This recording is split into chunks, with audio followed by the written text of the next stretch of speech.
Peggy 18.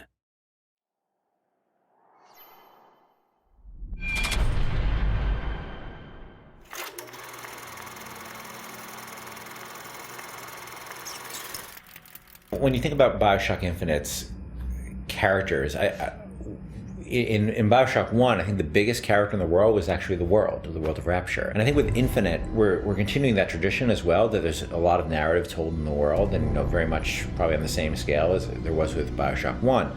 But we also saw an opportunity to bring the dynamic element of storytelling to the characters.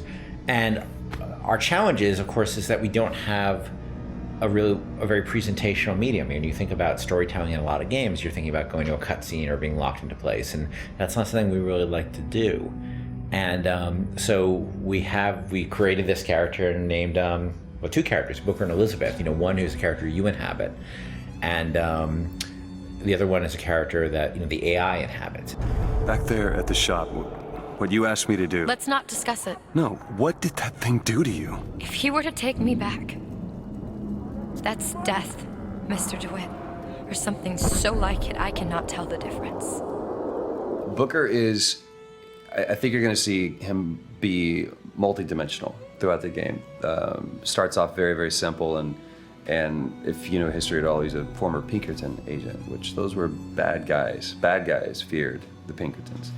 And the fact that he was kicked out of the Pinkerton agency should kind of give you a little bit of insight into what kind of guy he is. He's seen a lot, he's done a lot. He's got a lot to make penance for.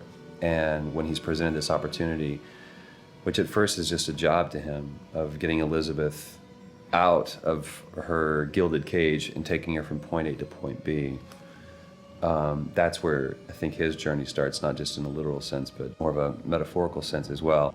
Looks as if some desperate fella called this place home. What does that make us? Liz is interesting because she is really coming of age in this story, and she's figuring out what kind of woman she wants to be, kind of getting out of that little girl thing, which has been, even though she's a little bit older, I think being held captive, I would assume her whole life, or however long Ken decides, she's been held captive by Songbird. That's kind of halted her growth in terms of defining her independence. So she's figuring that out, and she's very sweet, very compassionate, and also very headstrong, which I like that about her. He's in pain. Not for long. I need you to step back. Wait, there's a tear. See, right here. Elizabeth, it's just an animal. I can control it this time. It is too powerful. You won't be able to stop it. I wasn't asking for permission.